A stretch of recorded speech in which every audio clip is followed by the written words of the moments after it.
to a special edition of the Darden Admissions Podcast. I'm your host, Brett Twitty, and you are listening to a new episode. On this episode of the podcast, I'd like to share my recent conversation with Michael Albert. Michael is a member of the Data Analytics and Decision Sciences faculty here at the Darden School of Business. And this conversation was recorded as part of our ongoing faculty spotlight series, a series we call Office Hours. I think you're really going to enjoy this conversation. As always, if this conversation is helpful for you, please like this episode and subscribe to this podcast so you never miss an update. And remember, you can always check the episode description for links to Darden blogs, social channels, and more. And now, without further ado, here's my conversation with Michael Albert. Well, welcome everyone to our Faculty Spotlight series, a series that we call Office Hours. I'm your host, Brett Twitty. I'm the Managing Director of Admissions for the Professional Degree Program, so lead recruitment for our professional degree programs here in the Washington, D.C. metro area. So pleased to be joined today by Michael Albert. Michael is a member of the Data Analytics and Decision Sciences faculty here at the Darden School of Business. We're going to talk about machine learning, artificial intelligence, a lot of hot topics here, Michael. So thank you so much for taking the time. Oh, it's my pleasure. It's great to be here. Thanks for having me, Brett.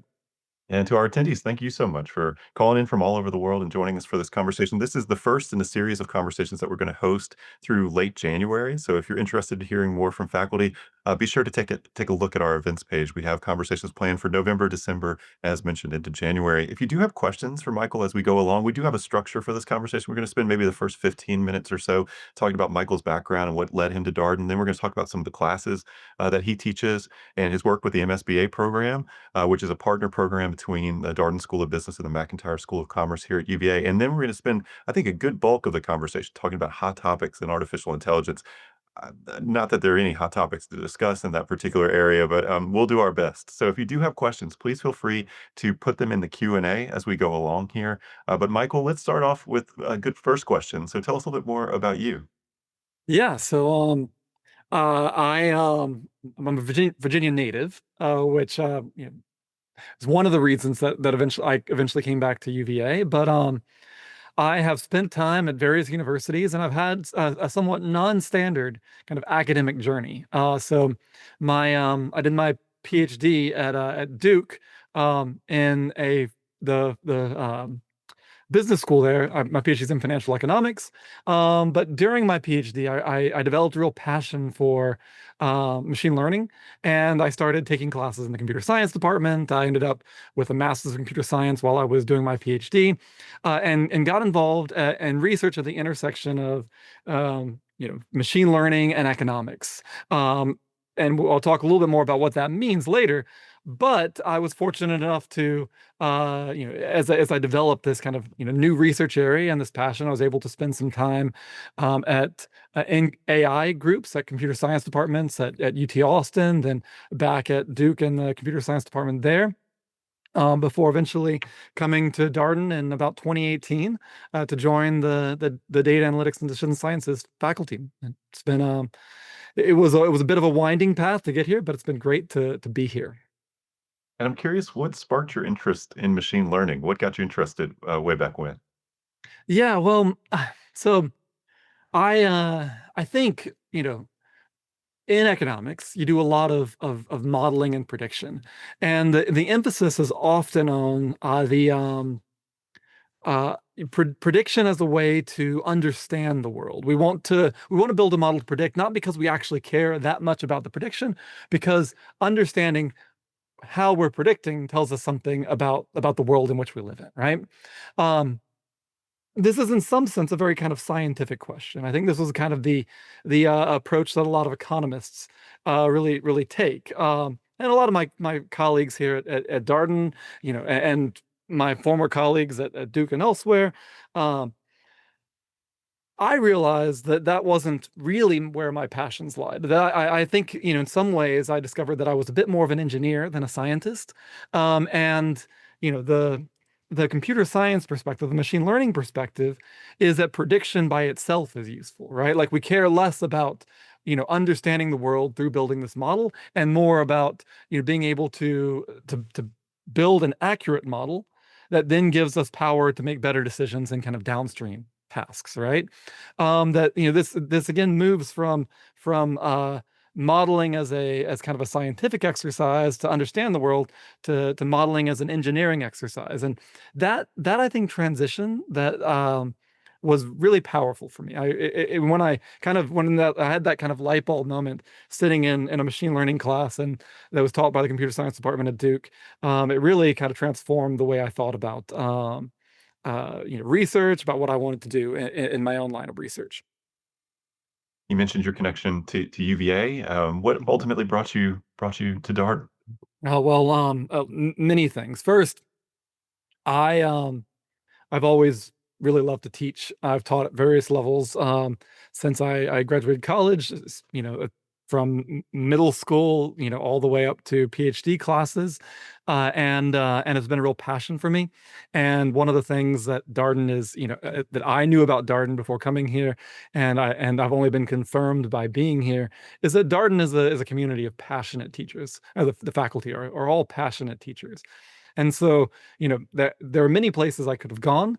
There are very few places that valued teaching at the level that Darden does.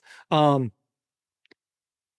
and not only valued teaching, but valued a community of valued a community of students that were prepared and receptive to be taught. And I think that was the distinction. I could have put the same amount of effort in, at anywhere else. And I was at Ohio State for a couple of years. It was a great school, and I loved my time there. But I couldn't teach the way that I do at Darden at Ohio State because we build a culture among the students, among the faculty that just lends itself to an educational experience that's really unique. And so that was super important to me in deciding to come to Darden. Like I said, I'm a Virginia native. I grew up about an hour away from Charlottesville. I loved the area. One of the great joys of being at UVA is being in the Charlottesville area. It's just a wonderful town, beautiful four seasons, mountains you can get to easily, close to home. So, along many dimensions. And, I haven't even gone into the fact that they're very supportive of my research, but along many dimensions, it was just an easy decision to come here. You mentioned the sort of culture around learning at Darden as that being something that's distinctive. Yeah. How would you describe that to folks who are maybe on this call and just learning about this for the first time? Yeah. Well, so I think the ethos at Darden is that we're a student-centered learning experience. That fundamentally, as a faculty member, I'm not coming to the classroom to impart wisdom. These are professional programs. We have a wealth of experience in the classroom. Yes, I have some technical knowledge that I do impart as I'm teaching, and I provide materials that help illuminate that technical knowledge. But the learning experience is really driven by the students, right? What I do as a faculty member is I work to bring out the experience in a discussion in a way that everybody can learn from each other. Um, this works because people are well prepared for the learning experience. They come having, gone through materials, cases in particular, that set up a realistic business problem, and they've thought about them, they discussed them, they've done pre-work on it, they've read technical notes that help illuminate the technical concepts. And so when we come to class, we end up being able to having a robust discussion where we can get into the nuance and the nitty-gritty of what's going on in a very practical, applied way.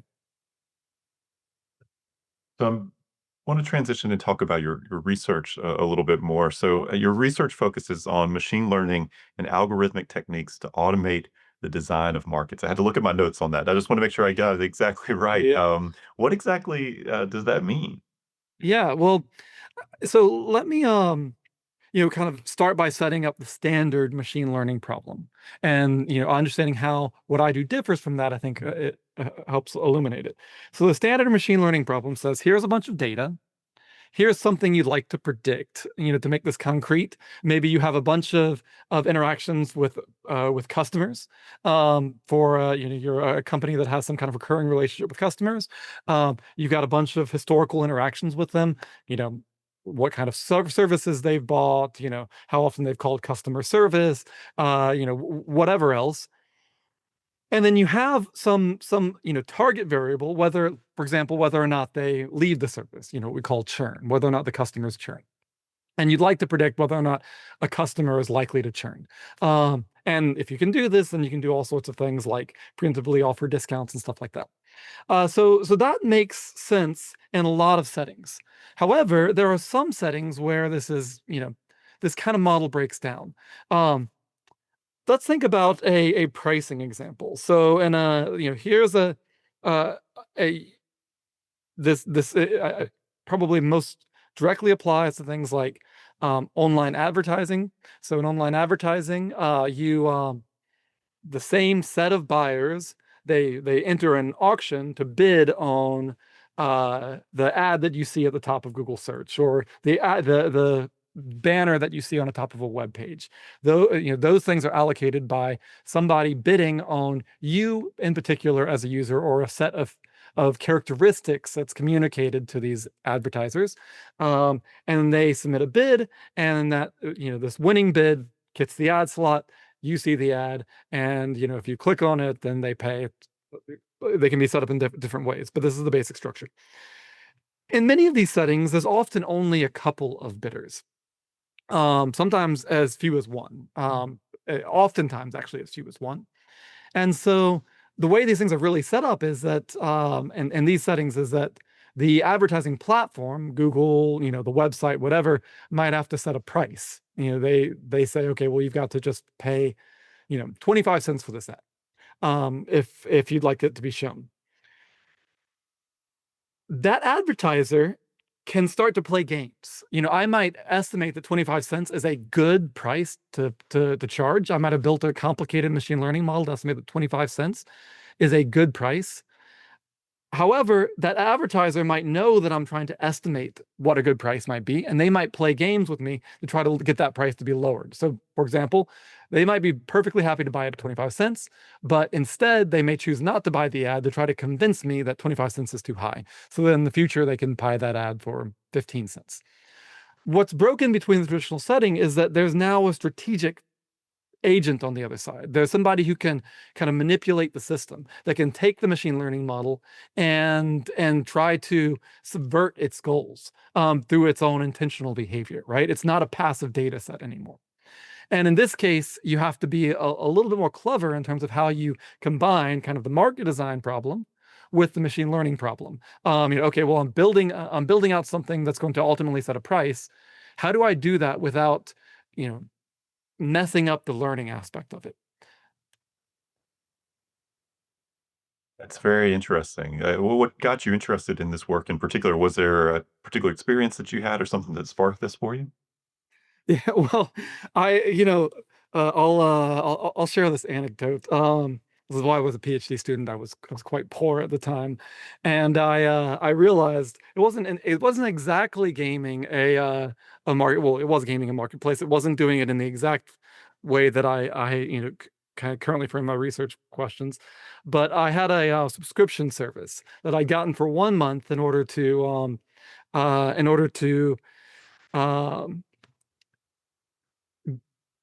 use the subscription service for a month, something like Netflix, right? And then I was going to cancel it after I'd had this 1 month use. But during that month, they sent me an email saying that I could, if I referred a friend, they would give me $20 in cash. Like a pay, they would send me $20 on PayPal. Um, and I realized this was, I don't know, 2010 or so, that I could actually just buy Google Ads with my referral link, uh, advertising for the service. It cost me about 30 cents to get a referral. And every referral that I got, they paid me $20 for. And so what I ended up becoming, unexpectedly was a very, high-priced advertising consultant for this company that didn't know what they were doing. um, this lasted for about 2 glorious months. It wasn't massive amounts of money, but as a PhD student, it felt like a significant bump to my income. And then they must have realized what was happening, and they actually. So in order to have this ad, I had to include because it was in the URL. Google had a policy that you had to include the trademark for in the ad that you had. This company, you had to include their name because it was part of the URL.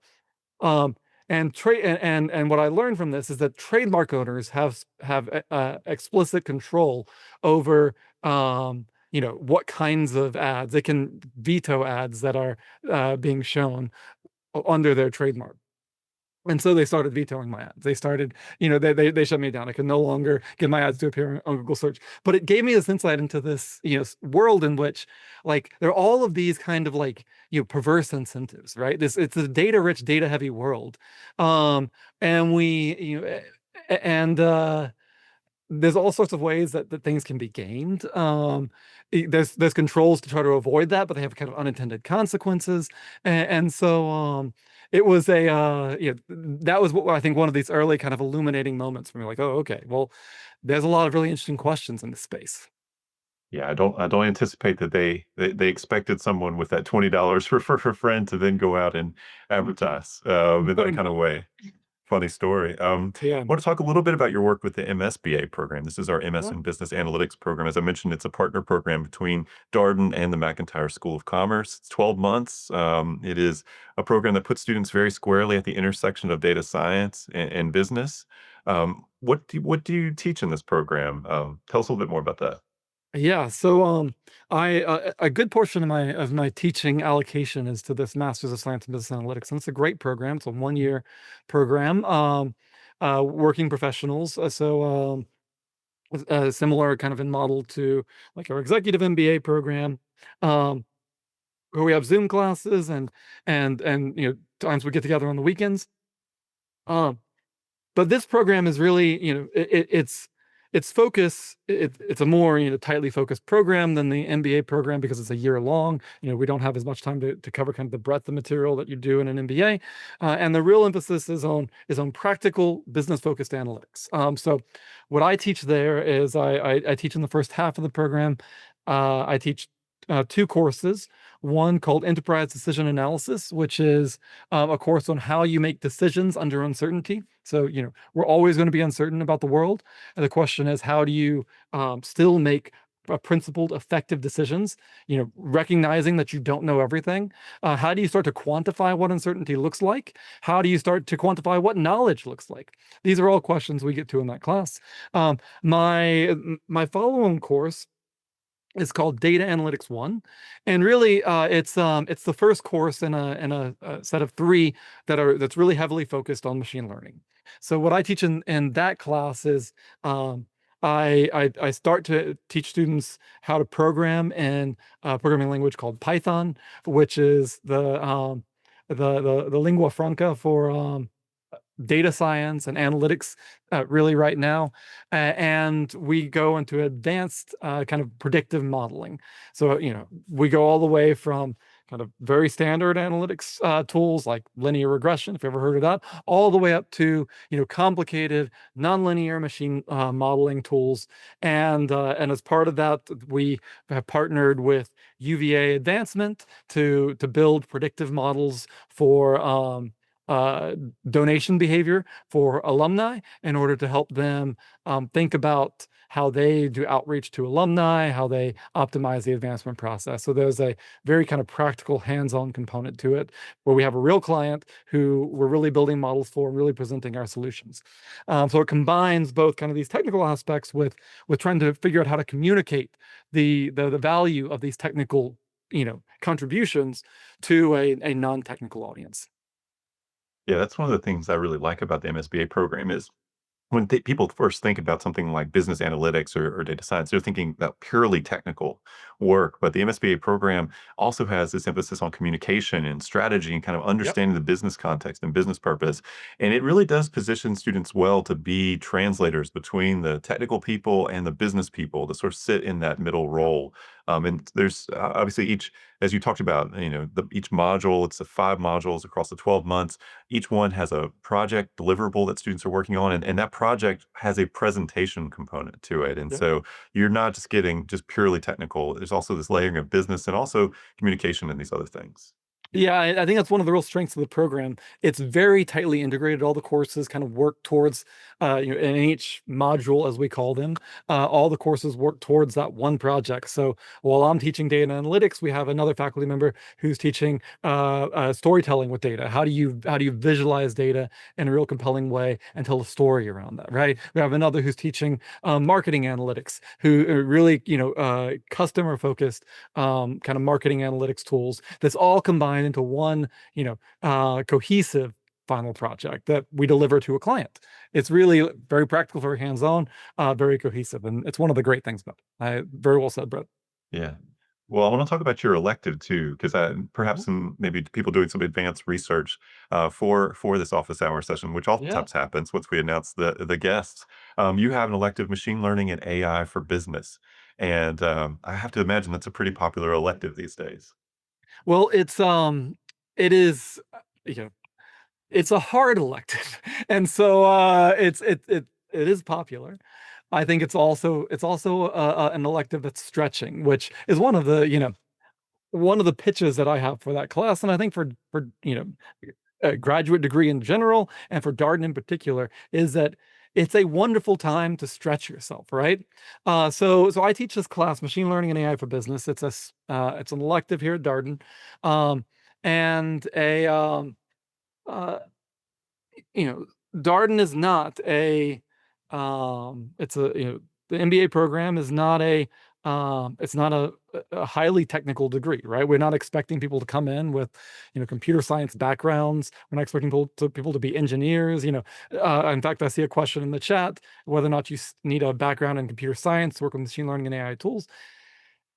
And I think I can answer it by my experience teaching this course. So the class is set up for people with no technical background in this. Nobody. There are always some portion of our students who were software engineers in a previous life, but it's a very small portion.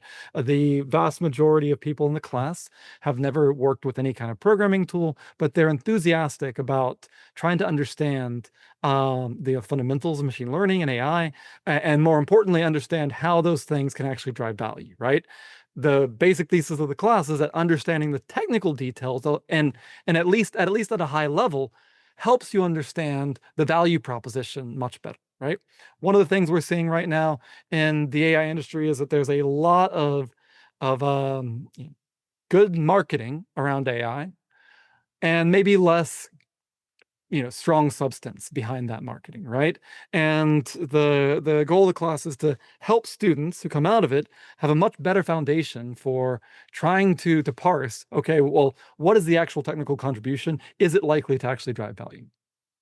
The class starts with, it's taught in the programming language Python as well. So, and people who take it generally have no exposure to any kind of programming language, no CS background, nothing like that.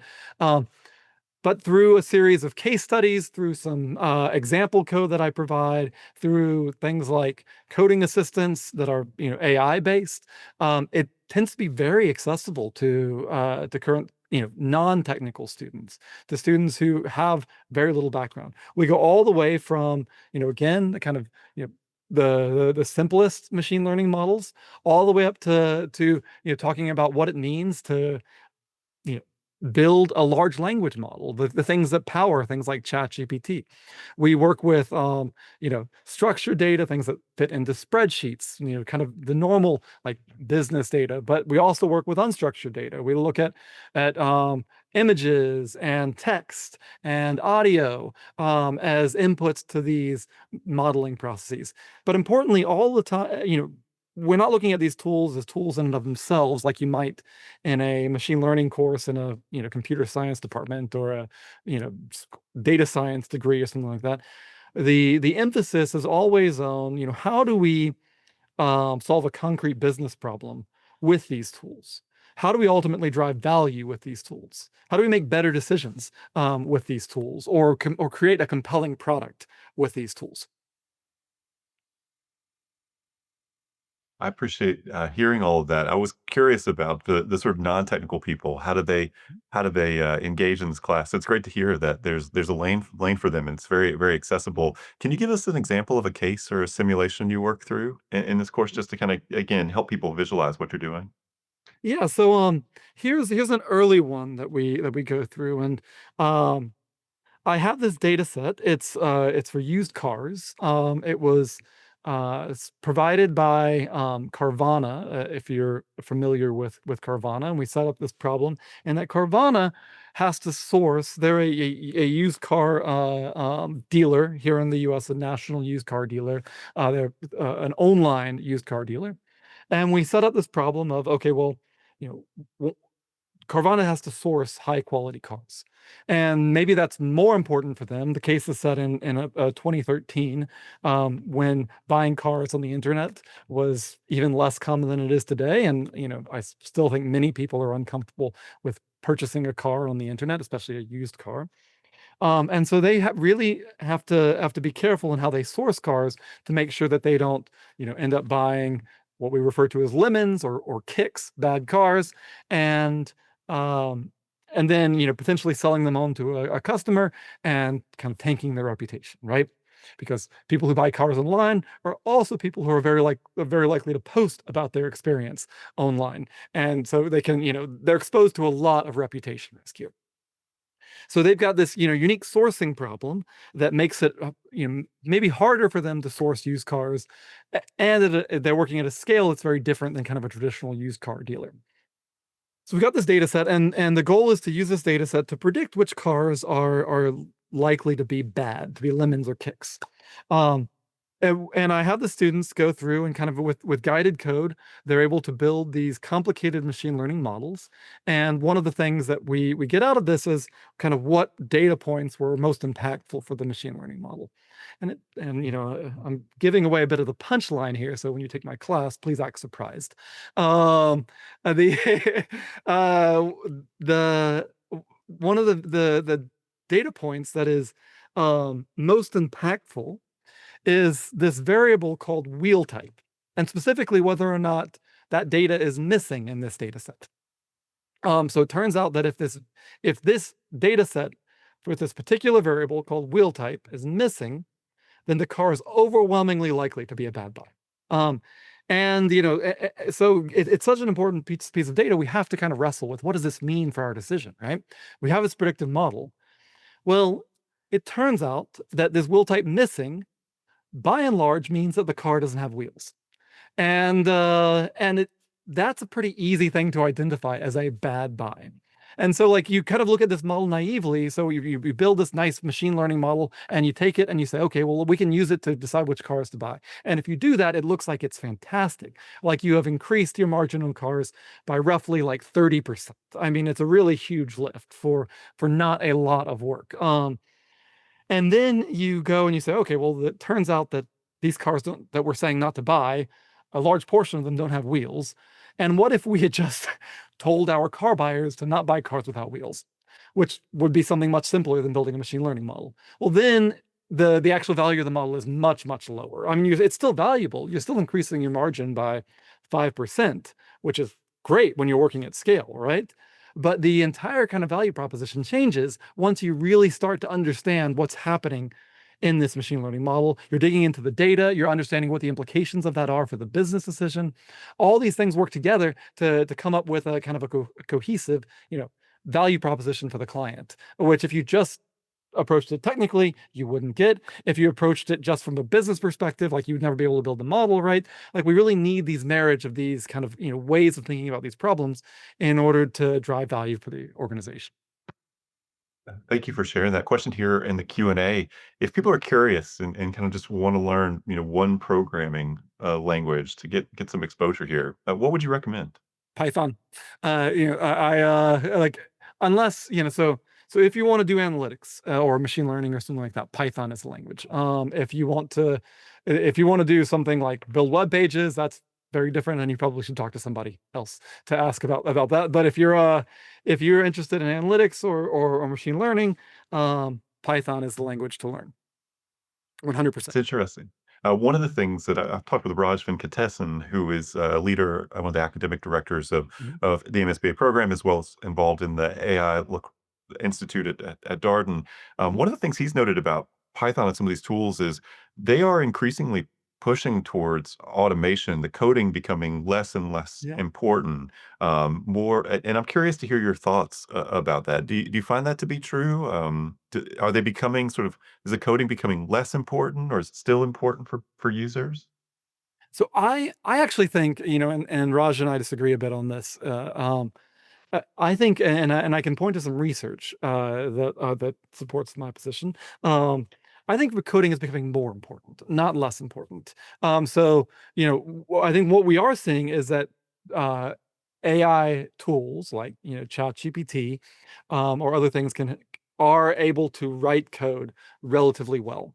However, if there are some studies of experienced software engineers that have actually given some have presented some evidence that at least for some classes of problems they are a productivity negative. Even though they write code well, they're not writing code in exactly the way that you're expecting them to write. So you have to spend a lot of time fixing them. If you can't code at all, well then like you don't even know where to start to fix. And so, oftentimes what here's, I use AI coding assistants all the time. In my class, I provide one to students when they're as a way to help the learning process. I think they are a wonderful tool and really maybe one of the big success stories around the current AI industry. But I think they're primarily an accelerant for people who already understand the fundamentals of programming. Because so often you have to fix something that's not right. And part of that's not because the codes couldn't write the correct code, but if you're trying to tell this AI agent enough details to write the code correctly, well, it turns out that is nearly as hard, maybe harder than just writing the code yourself. Like we write code in it's a language. We write code in a language in order to specify what we'd like to happen. If you have to use natural language, well, natural language is less suited for these kinds of tasks than these purpose-built programming languages. But once you have the fundamentals, these things are huge accelerants for certain kinds of tasks. Like I can build a web app in probably 30 minutes that would have taken me, a week of time before, right? Once I have a little bit of an understanding, they become huge accelerants. So in that sense, I think actually learning the fundamentals is more important than ever because you can then leverage your fundamental understanding for huge gains. I think it's less clear that we can, without the fundamentals, learn to code or learn to leverage these tools independent of being able to write, kind of at a fundamental level. Yeah, that's helpful to hear your perspective. I'm always interested in these conversations as someone who is not as familiar with these tools. It's helpful to hear those insights. Have you seen an increasing interest amongst Darden students in artificial intelligence? Oh yeah. I mean, I think Darden is interacting with it in many different ways. I teach one, probably the most technical course on kind of artificial intelligence. We have other courses that are trying to think about the impacts of artificial intelligence on the workforce and on how and manage employees and how you think about it in your own work and your own time. Um, but I mean, it's hard to ignore the, I would say, in many settings, if you're not explicitly talking about AI, it's at least one of the elephants in the room, right? It's just too big of a technology with implications that are too big to ever really push to the side. Yeah, and I know that there's been a great conversation, students coming back from their summer internships and sharing feedback about the tools that they use and experiences that they've had. And I've heard there's an elective coming, kind of the end of the first year, about the business applications of Gen AI that Mhm. students can take. It's largely asynchronous, so there's no cap on enrollment. This is what's been shared with us on the admissions team. That sounds like a really exciting class.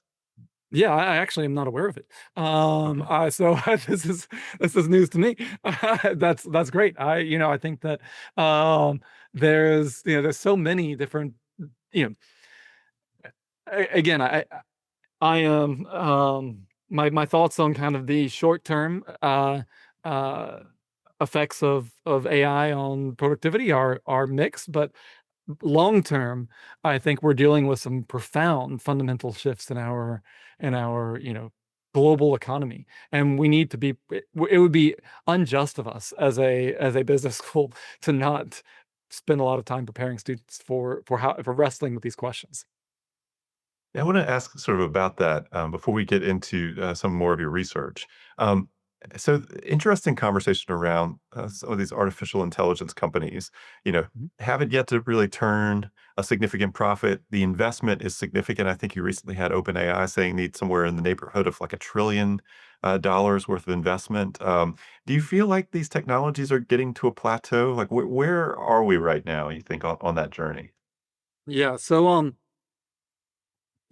there's, you're exactly right. The scale of investment is huge, there's, like, I think OpenAI last reporting period generated like $13 billion in revenue. That's not profit, $13 billion in revenue with like, you know, half a trillion dollars in investments, right?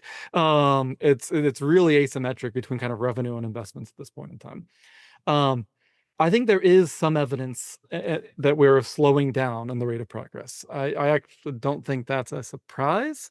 That For you know, kind of people who were seriously in this space, as when I go to AI conferences, I don't think anybody is surprised that we're not seeing kind of the big leaps we had, in 22, 23, 24.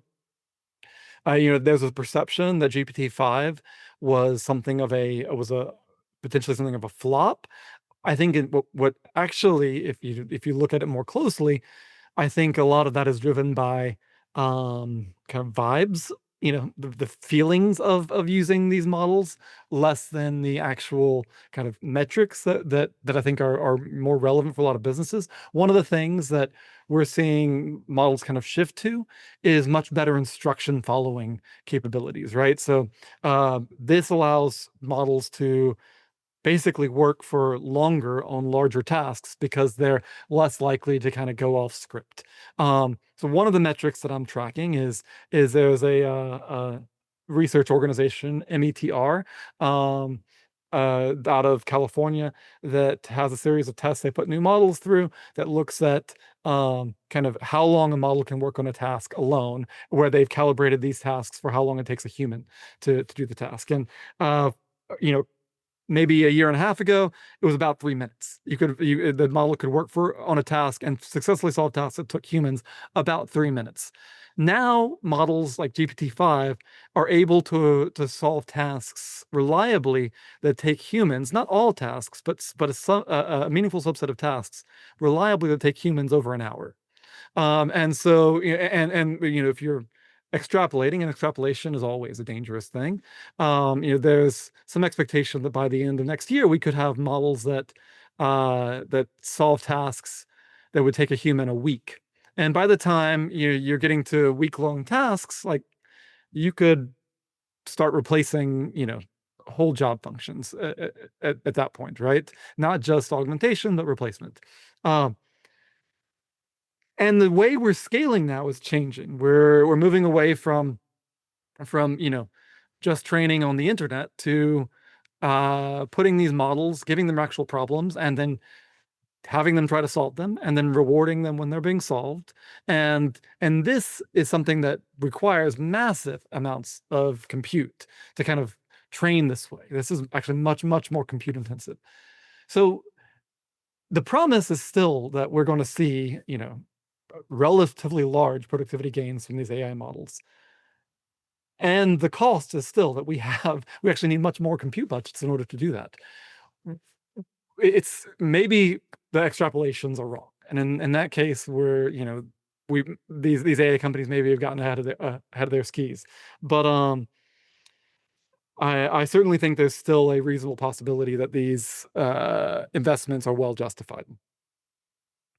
One of the things that was interesting about what you mentioned, and I'm curious to follow up on something that you mentioned in passing, is sort of profound changes for business that's being driven by these technologies.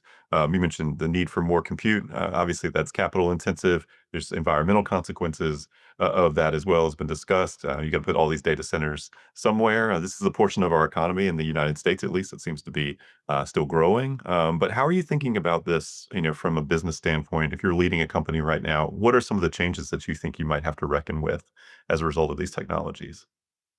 So it- I think one of the things that we're seeing is we're starting to see a lot of articles that are along the lines of like, company tried AI, didn't find any value in it, right? 90% of companies have found no return on their AI investments. And by and large, what I think that's because a lot of people are using kind of AI in the wrong way. They don't really understand what it is, and they're using it like a replacement for Google search or search in their inbox or something, right? And I think that that's interesting, and like I use it as a replacement for Google search some, and like that's fine. But I don't think we're ever going. Google search was already really good, right? We're not we're replacing one thing that was already pretty good with something that's slightly better. You're not going to see big productivity gains, and probably not even going to justify the costs that you're looking at. Um, what I think is more promising, but I think is being sold poorly, is this move to what we call agentic AI, where we have these AI agents that are supposed to be doing tasks on our behalf. I think the difficulty there is that for a lot of people, they don't understand, they don't have kind of a good, deep understanding of the limitations of of what these models can and can't do. So they pick automation tasks that actually are poorly suited, right? And then they don't evaluate well how the automation is going, and so they don't really know what it's doing. They can't optimize. They can't kind of tweak the process until it goes better because they don't really have a good clear objective for how the automation is going in the first place. And so this kind of agentic rollout is also not profitable. I think as people, are and maybe companies who are selling these things get a little bit better about communicating, what well scoped tasks look like, what good clear metrics of success look like, what data pipelines look like for tracking these metrics, and how we continuously optimize and make them better. I think we are going to start seeing, a real economic value being created. But it requires business leaders to have a more than just a surface level understanding. If they're thinking about AI as ChatGPT, they're not really thinking about it in the right way. I don't think. I think they need to think about AI as as custom solutions, often for specific relatively well scoped tasks that their company is dealing with, uh, and that they can kind of scale. So that's my recommendation. And as I do some external work with companies, this is where I'm trying to help companies grow, is helping them kind of match the capabilities to the problem, and then figure out appropriate metrics to measure success. What you just shared there, I think, is super interesting and maybe a good highlight for our attendees today about the work that faculty do with actual practitioners, right? You're Yep. talking to companies out there in the world.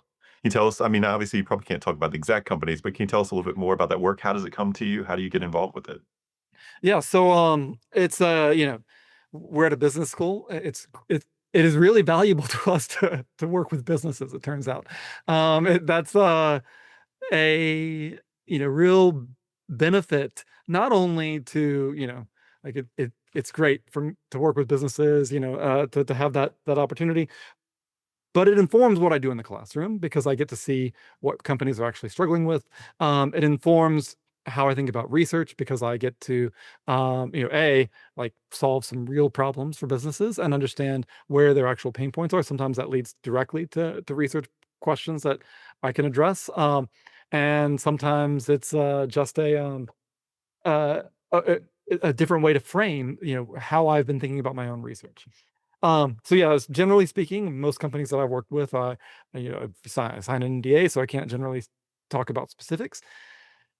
But they typically find me oftentimes through a Darden connection. So somebody took my class. They were talking with a either a colleague or they're working at a company that they know they have problems that could benefit from greater expertise than they have internally, and they reach out to me, and then through as I've done this work through kind of referrals from other companies. Um, Generally speaking, when I work with companies, a lot of it is helping them frame problems because you know with these technical tools, I think the most important way, the most important step in a lot of times is matching the tools to the right kind of problem. Companies will come often with a very kind of nebulous idea of what they'd like to do, and, and maybe in a perfect world, they have a specific problem they'd like to solve, but they may not have the data necessary. That problem may not be amenable to the kind of tools that are available, even modern AI tools, right? Um, and so, a lot of the engagements is helping companies to think, okay, well, you know, how are the problems that you're currently facing? How do they, directly match up with the set of tools in a standard kind of analyst, machine learning experts tool bag, right? Once we've matched that up, I often will help them build kind of a proof of concept. As an expert in this area, I'm generally not going to spend time on kind of implementing something that's better done internally, where people, internal teams kind of have buy-in for whatever we're building out. But I build a proof of concept. Either it's some kind of AI tool or it's a predictive model, and they can then take that and work with it internally. But I'm able to set up kind of a good metric for them, help them to start the process of measuring, go through a round of implementation and iteration, and they take it from there. Yeah, super interesting. I want to come back to also something you were talking about is like sort of the short-term view on artificial intelligence may be a little bit murky, like what you might gain from it, but obviously incredible benefits long term. Do you worry about that, what that might mean in terms of the level of investment? Are people going to get impatient at some point? I mean, with all the money that's going into compute and building all this capability, uh, is it possible for people just to say, "You know what? I think this is too much. We can't actually afford all this. We're gonna pull back," and then the whole thing kind of collapses a little bit? Obviously, there's been some stories recently about a potential AI I, bubble, I so I think there's a perception that an increasing perception that there is an AI bubble. Um, and frankly, maybe there is an AI bubble, right? Like even if this technology is, hugely transformative, but it's transformative in 50 years time, then what we're seeing now is probably an AI bubble, right? Um, I think that some companies, the big tech firms, they even if with the massive amounts of investments that they're looking at, they can afford it. They like, and I think they're probably not expecting to see big returns in the next few years. I think that this is no inside information here, but this is my own read of their strategy, is that they're viewing this, in a kind of a startup focused manner. That they're really trying to do is they're trying to gain technical expertise and market share. That those two things are hugely valuable, and much like Google search, went from by kind of dominating the market, was able to extract huge rents from that later on. I think that's probably the game plan here. And so for those companies, I think their kind of mass level investments make sense. There's some companies that need more immediate returns. CoreWeave being one that's been widely in the news, building data centers and taking on a lot of debt. They have to service that debt, and they, their whole business model is predicated on people wanting to fill their data centers with high priced GPUs, which depreciate very fast. And you know that is it's harder to say whether or not companies like CoreWeave are going to run into problems, and if they do, what kind of the network effects are going to be for that.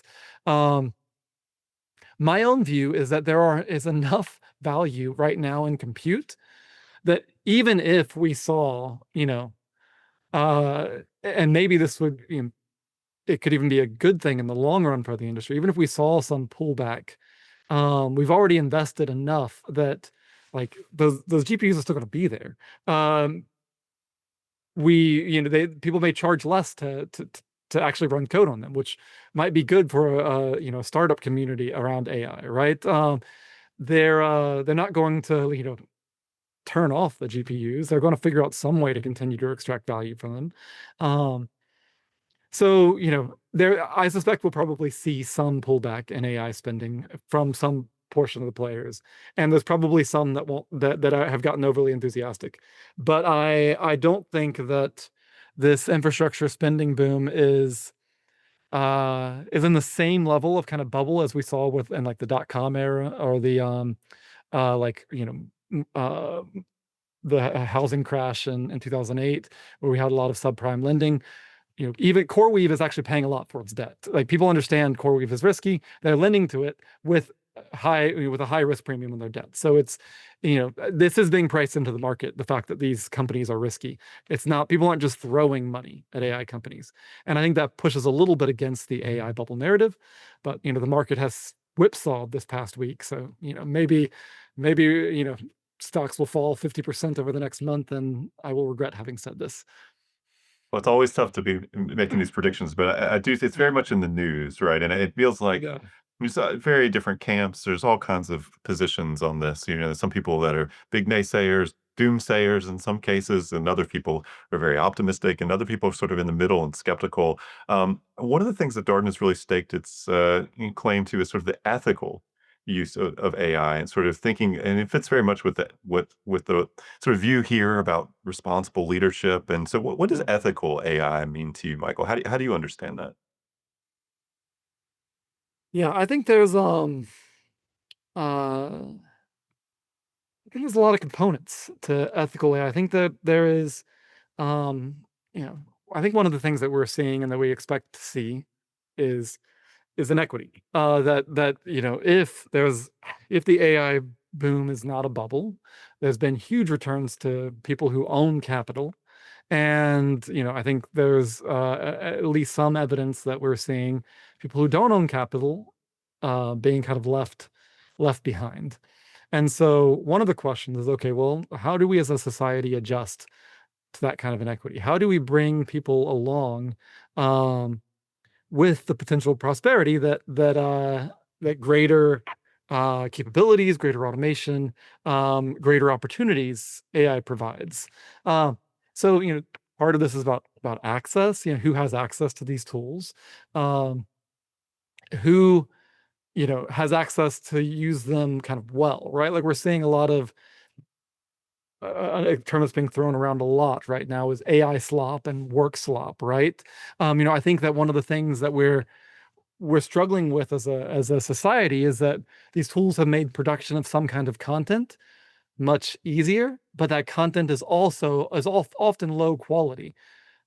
And so people who don't want to spend a lot of time on a task at work can, easily generate something with AI and then send it off to their colleagues, and the colleagues have to fix the poor job that they did, right? And so it actually creates more work, and potentially this is part of the explanation for why people aren't seeing, productivity gains. And there's some narrative, at least, that some portion of employees are actually experiencing productivity losses as a result of low quality AI generated content. So, like, how do we build cultures that encourage the use of AI in ways that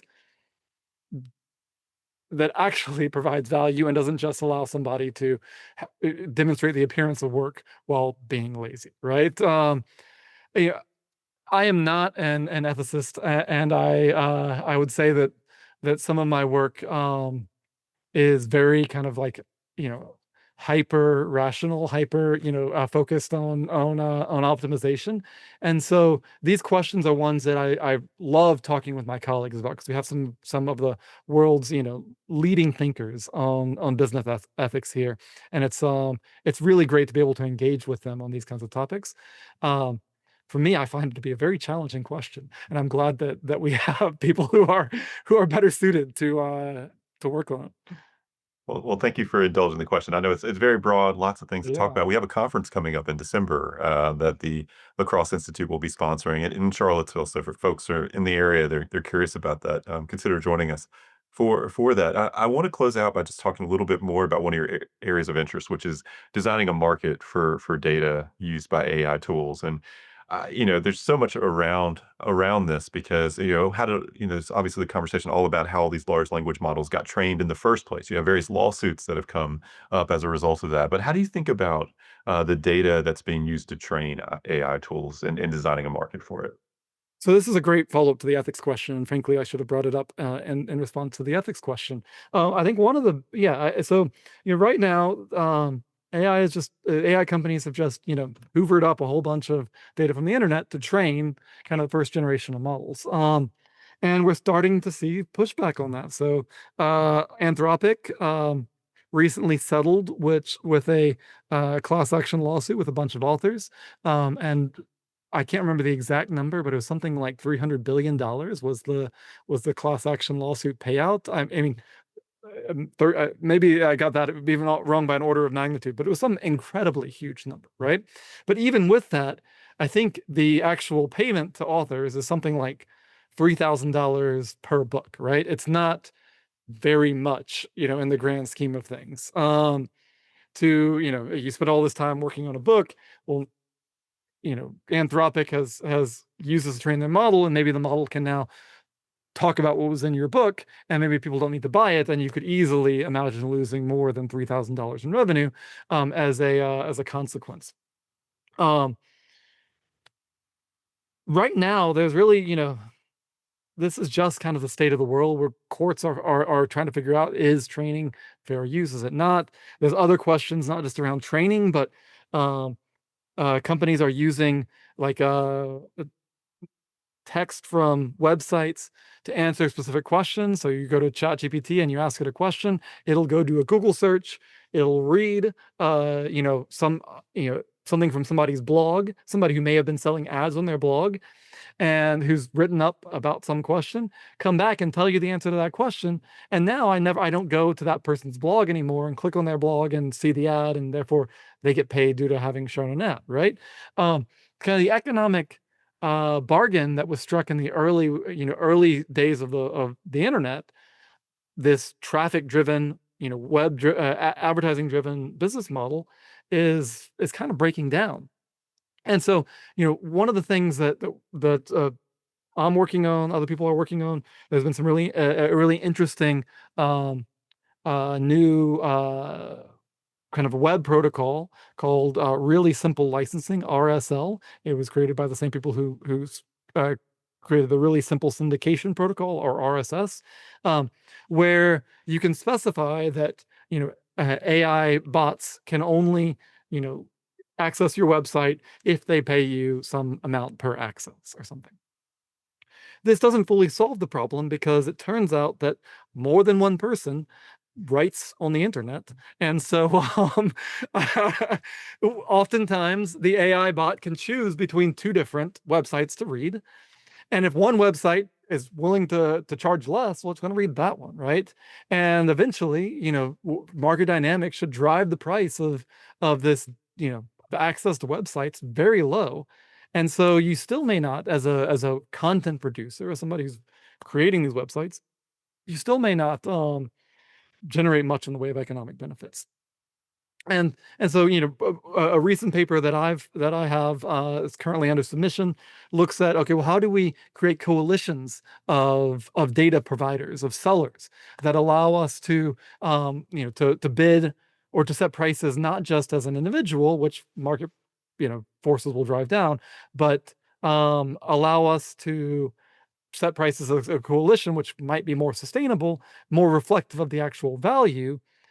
But then we have to distribute fairly among these data providers, the revenue that's received, and that's a hard technical question that requires understanding the deep technical aspects of the model. And so we combine kind of the technical understanding of the machine learning models, these AI models, with these market dynamics to try to solve some of these economic problems that are being created by kind of the rapidly changing web that we're seeing.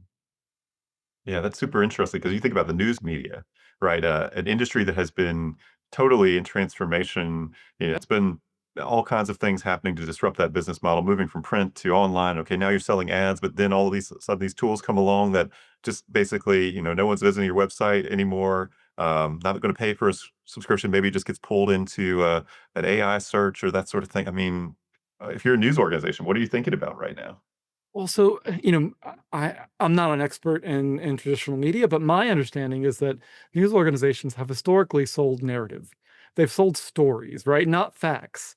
Like you go to the New York Times because you like the way that the New York Times frames a fact. You go to Fox News because you like the way Fox News frames a fact, right? You go to whatever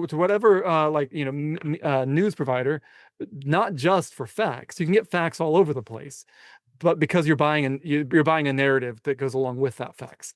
Um, Now it turns out that AI tools, one of the things that they're best at is creating narrative, right? And creating narrative in ways that are highly customized for individual users. They can be optimized for engagement and likes and all sorts of things, right? And so this traditional kind of value add that these news organizations have provided beyond the collection of facts, and the collection of facts, it turns out you only need really one person. ChatGPT can go to the Associated Press, and if the New York Times won't sell them the facts, but OpenAI can construct a narrative around those facts and do it in a way that it, at least on a surface level, can mimic a lot of the style that you see from the New York Times or Fox News or CNN or whatever other news source. Um, and so this is it's a real problem for traditional media providers that facts are something that, again, market forces should drive the price of facts very low. Facts are very valuable to us as a society. Um, and the thing that was a differentiator of this narrative is no longer something that's kind of, we can replicate that very cheaply. And so what happens to these news organizations is a hard question. Um, and it's maybe somewhat depends on whether or not they can kind of figure out how to come together as a coalition, and keep the price of facts from being driven too low. Well, lots. I can think of all the conversations that can continue from this Sure. conversation. Thank you so much for sharing your expertise and be willing to engage in these hot topic conversations, Yeah. recognizing that who knows where all of this is Oh yeah. exactly going. I want to ask is, are there any recommendations for folks who've gotten interest in these topics? Are there a few books that you might recommend for people Mhm. who want to learn more, who want to engage more? Yeah. So here's one that I'm going to recommend. And again, this is coming from somebody who has a passion for the technical details and believes they're important. Um, there is a set of YouTube videos from Andrej Karpathy. He was a founder of OpenAI that left and went to Tesla and is now doing some interesting things around AI education. But he has a set of YouTube videos that kind of will walk you through and kind of give you a very gentle or an exposure to some um, Python programming as well. And he walks through it a very from ground up all the way to let's build GPT-2, one of the I think second generation large language models. And they're just a search for Andre Karpathy, Andreg is his first name. Karpathy is his last name. Search for him on YouTube. You'll find his YouTube channel. It's really a fantastic resource. And free and available.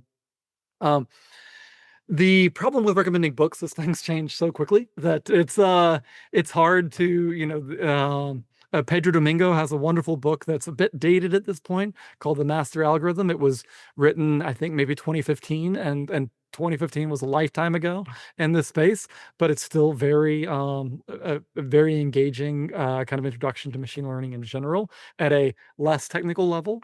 Um,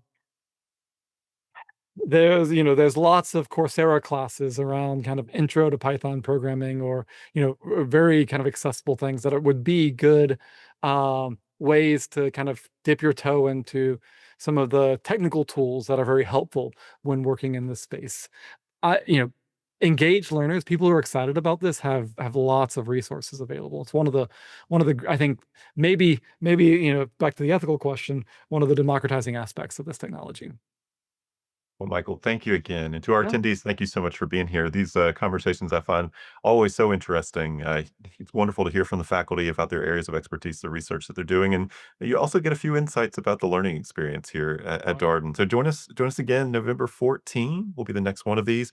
Alex Cowan will be joining us. He'll be dialing in from the West Coast. So who knows? Maybe an interesting complement to this conversation. So Michael, thank you so much for being here. Oh, it was a pleasure. Thank you for having me, Brett. All right. Have a good day, everybody. Have a nice weekend. And that was my conversation with Michael Albert, recorded as part of our ongoing Faculty Spotlight series, a series we call Office Hours. As always, if you have any comments, suggestions, requests, anything you'd like for us to cover here on the podcast, we're all ears. We can be reached at Darden, that's DARDEN, @virginia.edu. Until next time, stay safe, be well, and thanks for listening.